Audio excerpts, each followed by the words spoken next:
بسم الله الرحمن الرحیم. ستی د ټولو میډیا د صحافیانو شکریه موږ ادا کوو.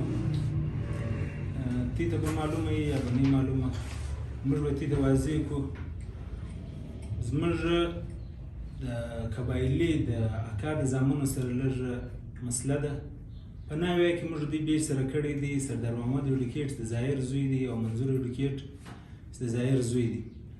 په ناوې کې موږ دوی بیج سره کړی دی. په ناوې کې ماله پر ټرنچ روډ باندې یو دکان راغلی دی زما والد صاحب له، او یو د سګریټو ایجنسي راغلی دی، د ګولډیپ سګریټ ایجنسي په نامه یو ایجنسي د زموږ ده چې د هغه د حاجي اختر محمد په نامه باندې ده. او یو موږ له کوارټر چونکې هغه اوس په یو کیس بساو دی، په کیس پر چلیږي. په دې سلسله باندې تقریبا 4 کاله کېږي زموږ کیسونه شروع دي په عدالت کې. 8 بلکې 10 کیسې شروع دي. هغه کې څه کیسونه د چټیانو د مخه یعنې 2 میاشتې 1.5 میاشتې د مخه فیصله شو چې هغه معزز عدالت موږ په هغه کیسو کې بریان کړو.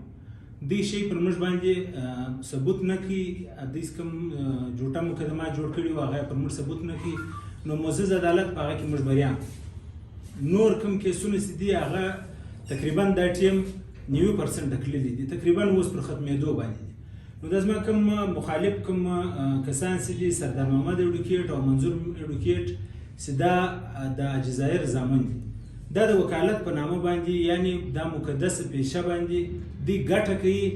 دا غواړي په ناوې کې زما د کوم ټیم بیج سره کړی دي، زما پلارو د زما نیکه د نیکه کوم ټیم بیج سره کړی دي، د پلار چې ولو جزایر دا زموږ په کورنۍ کې مطلب تعلیم یافته دی ولو په ګرد خاندان کې، نو نیکه پر دې باندې بروسه وکړ د په نامه یې کړ ټوټل شان. د ناوې څه تر اوسه پورې په کوم ټرانسپورټ کوم دکان دی په دې کې اوس هم موږ کښېنو، زموږ کاروبار اوس هم سته. نو دی نن تقریبا پر 2 بجې باندې د زموږ پیشې وله موږ په عدالت کې موجوده ول، پر هغه باندې 2 کشران هلکان ناستو. د ده یو ورور چې د منظور د ظهور احمد په نامه باندې او یو ورور د شکور په نامه ماسټر دی، دا دکان له ورغلي وو په باقاعده په دکان کې ناستو. موږ له کوم ټیم راغلی چې دی په دکان کې ناست دي، د کشنیانو ته یې دمکیانې ورکړي وې چې موږ ته یې اغوا کوو او موږ بس د پلرو سره دا وکړو او دا به وکړو. بیا موږ له ټلیفون راغلی موږ په عدالت کې اوس موږ پیشیانې وې، بیا زموږ یو ورور ورغلی باقاعده د هغه څه ویډیو جوړه کړه چې بهې ته ته خیر دی چې ته زما دکان له څنګه راغلی دی، وایي دا دکان زما دی. موږ ورته ویله چې زموږ په عدالت کې کیسونه سره چلېږي، ورسه په عدالت کې خپل که بیا راسه ته کې کښېنه. او بیا مطلب ډېرې دمکیانې ویلې. بیا موږ د ډي پي او صاحب له ورغلو، ډي پي او صاحب ته مې وویل چې بهیر یو سړی زموږ په دکان کې ناست دی، موږ څه چمو؟ موږ ته بار بار کوم زموږ عزیزان چې دي کوم چا چې په موږ خوا بدېږي هغه موږ ته بار بار دغه وایي چې وروره ګزاره کوئ، بد یې بد نظر دی، بد به نه کوو. نو موږ 4 کاله کېږي پر دا سټوري باندې موږ ډېره ګزاره کړې ده، ډېر صبر مې کړی. زموږ سره 5-6 نور هم د ویډیو موجوده دي چې د ده ورونه راغلي دي زموږ پر دکان باندې ښکنځل یې کړي دي، پوچ ورد یې ویلي دي. زموږ والد صاحب یو ټوبویل دی، په هغه کې هغه ته پوچ ورد ویلي دي، د هغه مزدورانو موږ ته یعنې والد صاحب موږ ته نه دي ویلي، زموږ د والد صاحب مزدور یعنې د هغو ډریور موږ ته ویلي چې یاره دا رقم خلک راځي د حاجي صاحب ته ښکنځل کوي او حاجي صاحب څه نه ورته وایي. نو موږ د بالا حکامه څخه خاص کر موږ د بلوچستان بار کونسل او د نور بالا حکام لکه ډي سي صاحب، ډي پي او صاحب، د دې څخه موږ دا مطلب ریکویسټ کوو چې دا زموږ سټوري ته دې وکتل شي. دا قبایلي ښار دی، دا په یو ستړي بدلېدی شي. بار ما ډي سي صاحب ته، جمالات مندوخیل صاحب ته بار ما ریکویسټ کړی دي، هغو پر دې باندې کار کړی دي چې وروره د دې څخه موږ په زمان نه یو د کور مخ ته کچرې راته غورځولي دي، یعنې دی دا وایي چې ته ما ووایه یا ته ما مړ کړه بیا به ته ماته څه پیسې راکړې، بیا هېڅ کله دا رقم نه کېږي. دا قبایلي ښار دی، هره خبره پور لري. که دی زما دکان له راځي ماته پوچ ورد وایي دا پور لري، که دی ماته په عدالت کې دمکیانې راکوي. معزز عدالت څخه موږ بار دا ریکویسټ کړی دی په عدالت کې موږ تنګوي. ما ته پرون یو چا دا خبره وکړل، وایي منظور صاحب وایي چې دی د وختي عدالت له نه راځي، د پیشې پر ټیم د راځي. زموږ کشران زموږ په کنټرول کې نه دي، زموږ کشران به دی ووایي. ما دا څنګه کېدی شي؟ یو عدالت څه ماته څنګه بندوي؟ نو موږ د چیف جسټس بلوچستان های کورټ د دې څه درخواست کوو چې موږ ته دې کوم پاکستان کې و عام شهري ته کوم حقوق میلاویږي هغه حقوق دې موږ ته میلاو شي. زموږ ټولۍ ته دې وکتل شي. 3 کاله کېږي زموږ کیسز پینډینګ دي، 18 کسان په هغه کې نومینیټ دي، بار زموږ بیل کینسل شوی دي. موږ کاروباریان خلک یو.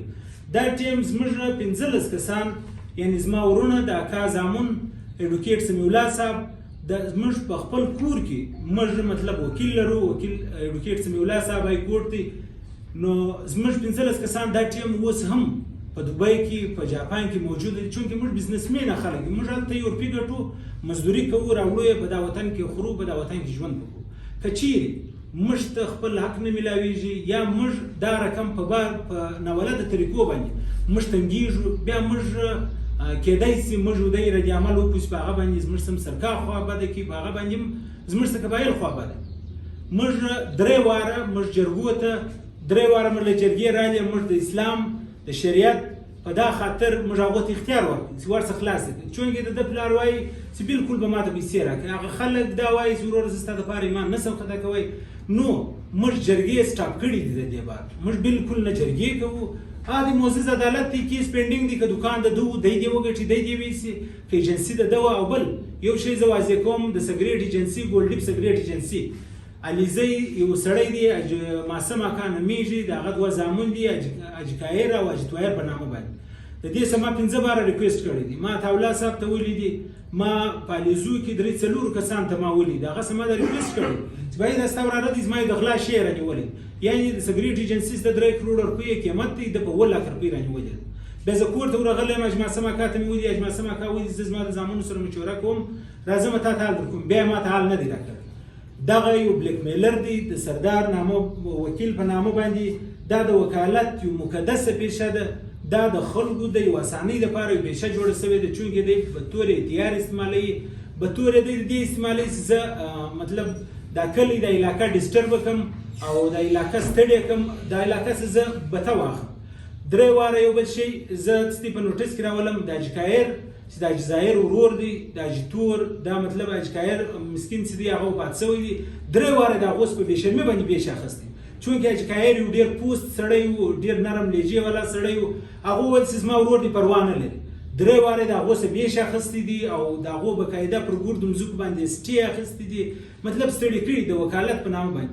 موږ د بالاو کام د بار کونسل، د بلوچستان بار کونسل او بار باډیز د دې ټولو سره موږ دا ریکویسټ کوو چې د سردار صاحب او د ده ورور کوم منظور سي دی وکیل دی، دا ته دې لګام ورکول سي، دا دې پر لار سي. که چیرې نس پر لار خدای نه کړده بیا به دوی ستړي راسي، هغه څه به موږ هم ستړي یو، دی به هم ستړي. او بله خبره یې واضح کوو، کم کسان چې د ده پر پیور کې ولاړ دي، کم کسان هغه ته موږ په ریکویسټ وایو، کم کسان چې زما په کلي کې دي یا زما په علاقه کې دي، د ده په پیور کې ولاړ دي، هغه ته موږ ریکویسټ کوو. او د ریکویسټ بعد دا ورته وایو، که چیرې ستا دا خیال چې دی به اخته سي، بیا به بار سي، د علاقه به ما ته راپاتې سي. که چیرې زه اخته سوم، ما دلته بدي وکړل، بیا به زما د ده د مخه اول ټارګېټ ته اول به زما او ستا مجلس سي، بیا به زه د سره کوم، چونکې ستا د منظور په نامه د وکیل او د سردار د دې ویډیوز موږ سره موجوده دي چې دی وایي په کلي کې پلانی سړی ما سپورټوي، پلانی سړی ما سپورټوي، وایي که پیسې غواړې که سړي غواړې زه سره ولاړ یم، خدای ډسټرب وکړي، چونکې په جاپان کې زما کاروبار دی، د هغه ډسټرب کېدو لپاره دی دا کوشش کوي. نو لہذا موږ د بالا حکام بار کونسل او د ډي سي صاحب جمعدار بندوخیل، د ډي پي او صاحب محمد علي کاسي، دا ټولو څه دا ریکویسټ کوو چې باید زموږ تر اوسه پورې، یعنې دی راغلی و نن دوکان له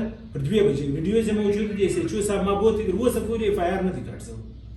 لہذا موږ ریکویسټ کوو د ډي سي صاحب څخه او د ډي پي او صاحب څخه چې زما اف آی آر دې کټ شي، ماته د قتل دمکۍ راکړي دي او ماته د کوچنیانو ته د اغوا کېدو دمکۍ ورکړي دي، لہذا د خلاف د اف آی آر کټ شي او د دې سخت کاروایي وشي، قانوني کاروایي وشي.